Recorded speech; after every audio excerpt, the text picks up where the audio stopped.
জামাত ইসলামী কিংবা জামাত চরমোনাই, আমি একত্রেই বলি, কয়েক বছরের মধ্যে ক্ষমতায় আসবে। বা জামাত চরমোনাই নেতৃত্বে কোনো একটা জোট কয়েক বছরের মধ্যে ক্ষমতায় আসবে, কিন্তু গয়েশ্বরচন্দ্র রায় বিএনপি এরা কোনোদিন ক্ষমতায় আসতে পারবে না। আমি জবাব দিচ্ছি গয়েশ্বরচন্দ্র রায়ের সেই বক্তব্য যেখানে তিনি বলছেন জামাত ইসলামী কিয়ামত পর্যন্ত ক্ষমতা আসতে পারবে না। গয়েশ্বরচন্দ্র রায় ওরা জ্যোতিষী। কেয়ামতকে কি বিশ্বাস করেন গয়েশ্বরচন্দ্র রায়? পুনর্জন্মে বিশ্বাস করেন না? হিন্দুদের বিশ্বাস কি পুনর্জন্ম, সব ধ্বংস হয়ে যাবে বা এগুলো কিছু না। কেয়ামতে বিশ্বাস করার কোনো আকিদা হিন্দু ধর্মে নেই। গয়েশ্বরচন্দ্র রায় কি আসলে হিন্দু না কি, না বাটপার? মুসলমান ধর্মে যেরকম বদ আকিদার লোক থাকে, ফেরকায়ে বাতেলা থাকে, যেটা আসলে মুসলমানই বলা যায় না, উদ্ভট অনেক আকিদা পজেস করে, যেমন শিয়াদের মধ্যে কিছু এক্সট্রিম ফেরকা যারা মুসলমানই নয়, বা কাদিয়ানি। আমার মনে হয় হিন্দুদের মধ্যে গয়েশ্বরচন্দ্র রায় হচ্ছে ওরকম, যে কোনো ধর্মীয় ব্যক্তিত্বই নেই, এদের ধর্মীয় বিশ্বাসই ঠিক নেই। যেমন আমাদের মুসলমানদের মধ্যে যেরকম শিয়াদের একদম এক্সট্রিম গোষ্ঠী, কিংবা শিয়াদের সবাইকে কিন্তু অমুসলমান বলা যাবে না, এবং কাদিয়ানিরা এদেরকে যেরকম আমরা ভণ্ড মনে করি, ধর্মভীরু হিন্দুরা গয়েশ্বরচন্দ্র রায়কে এরকম ভণ্ড মনে করেন, কারণ তিনি কিয়ামতে বিশ্বাসের কথা বলছেন। এটা তো হিন্দু ধর্মে নাই, তা আপনি কি? দর্শক, যাই হোক, ইটস ডিফারেন্ট আলোচনা। আর গয়েশ্বরচন্দ্র রায়কে ভারতের পিওর দালাল। এখন কি মনে করছেন হিন্দু হওয়ার কারণে তাকে দালাল বলছি? হ্যাঁ, হিন্দু হওয়া এটা একটা কারণ, কারণ হিন্দু হলে ভারতে দালালি করতে সুবিধা হয়, এটা অস্বীকার করা তো কিছু নাই। এই জন্য হিন্দু মানে আপনি সন্দেহের চোখে দেখতে হবে যে ভারতে দালালি করে কিনা। এই এক। আবার প্রমাণ আছে, হিন্দু ছাড়াও প্রমাণ আছে। তার মেয়ের সাথে রয়ের স্টেশন চিফের সাথে বৈঠক বা একটা চুক্তি হচ্ছে, এই ছবি দেখেছি আমরা। আবার রয়ের কাছে খালেদা জিয়ার মামলার নথিপত্র এই গয়েশ্বরচন্দ্র রায়ের নির্দেশে তার বেআই পাচার করেছে। তো দর্শক, এই হচ্ছে সেই গয়েশ্বরচন্দ্র রায়। এবং আরেকটা পরিচয় দিই তার, গত 15 বছরে কিচ্ছু করতে পারেনি। ডিবির হারুনের ভাতের হোটেলে যে 5 স্টার হোটেলের ভাত খেয়ে এসেছে। এবং কেন ডিবি তাকে এত আদর করে ভাত খাওয়ানোর ব্যবস্থা করেছে হাসিনার নির্দেশে, এবং কেন গয়েশ্বরচন্দ্র রায় মুক্তি তো পান সাথে সাথে একদম তাকে বাসায় দিয়ে আসে। রয়ের লোক, হাসিনার লোক বলেই গয়েশ্বরচন্দ্র রায় আওয়ামী লীগ আমলেও অ্যাডভান্টেজ গুলো পেয়েছেন। এই গয়েশ্বরচন্দ্র রায় একজন সন্ত্রাসীর গডফাদার। নারায়ণগঞ্জের জাকির খান আছে না, জাকিরিয়া, আপনারা যারা ব্যাচেলর পয়েন্ট নাটক দেখেছেন, বজরা বাজারের জাকিরিয়ার নাম শুনেছেন? বজরা বাজারের জাকিরিয়া ও একটা আওয়ামী লীগ এই ব্যক্তি জীবনে। আবার এই নারায়ণগঞ্জের জাকিরিয়া ও হচ্ছে ওপেন সিক্রেট সন্ত্রাসী।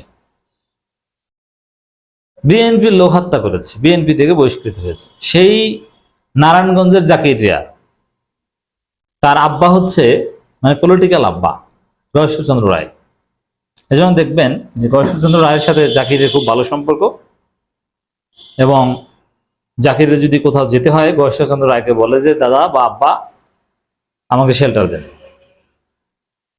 জিয়ার মাজারে গেলেও সেখানে দেখবেন যে গয়েশ্বর জাকির শত শত গাড়ি নিয়ে যায়। তো এই জাকিরের মতো সন্ত্রাসী পালে এই গয়েশ্বরচন্দ্র রায়, এটা হচ্ছে তার আর একটা পরিচয়।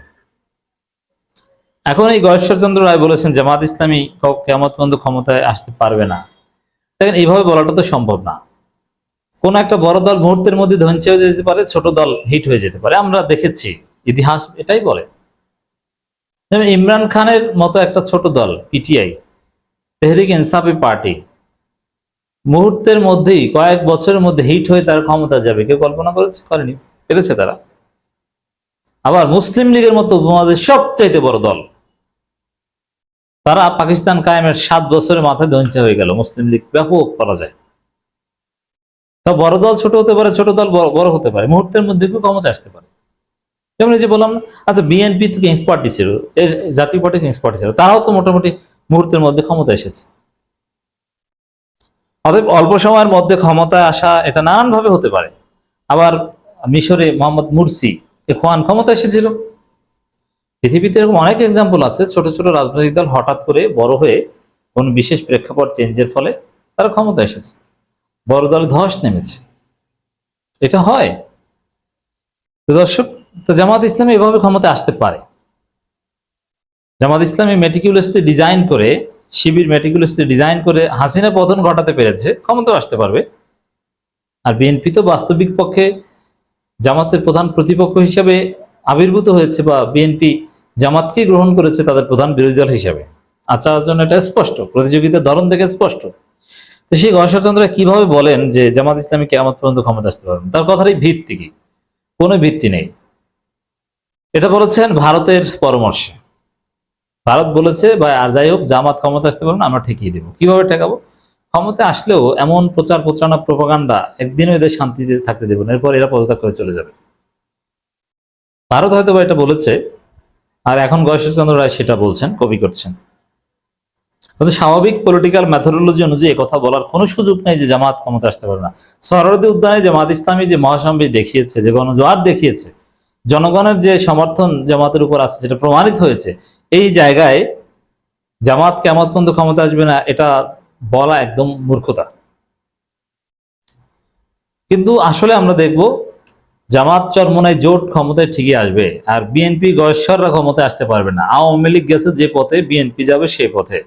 হাসিনা গেছে যে পথে, তারেক যাবে সেই পথে। তারেক আছে সেই পথে। হাসিনা পলাতক, তারেক অলরেডি পলাতক। তারেক রহমান মুসলেকা দিয়ে পালিয়েছেন বাংলাদেশ থেকে।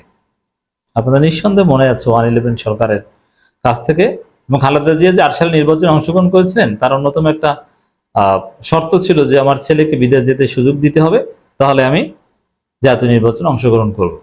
এবং সেই নির্বাচনে অংশগ্রহণ করে আওয়ামী ফেসিবাদের সুযোগ করে দিয়েছেন। আচ্ছা, গয়েশ্বরচন্দ্র রায় নিজেই তো জিততে পারবেন না আগামী নির্বাচনে, কেন জিতবেন একটু বলেন তো? গয়েশ্বরচন্দ্র রায় কে? তাকে কেন ভোট দিব আমরা? সাপোজ আমি কেরানীগঞ্জের বা তার এলাকার ভোটার, অথবা যেখান থেকেই তিনি নির্বাচন করেন, নতুন ঢাকা, পুরান ঢাকা বা ঢাকার পাশে, আমি কেন গয়েশ্বরকে ভোট দিব? কারণটা দেখান না। তিনি কে? হু ইজ গয়েশ্বরচন্দ্র রায়?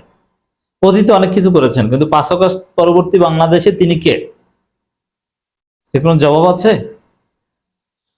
গয়েশ্বরচন্দ্র রায় জনগণের জন্য কি করেছেন? রাজনীতিতে তার অবদানটা কি?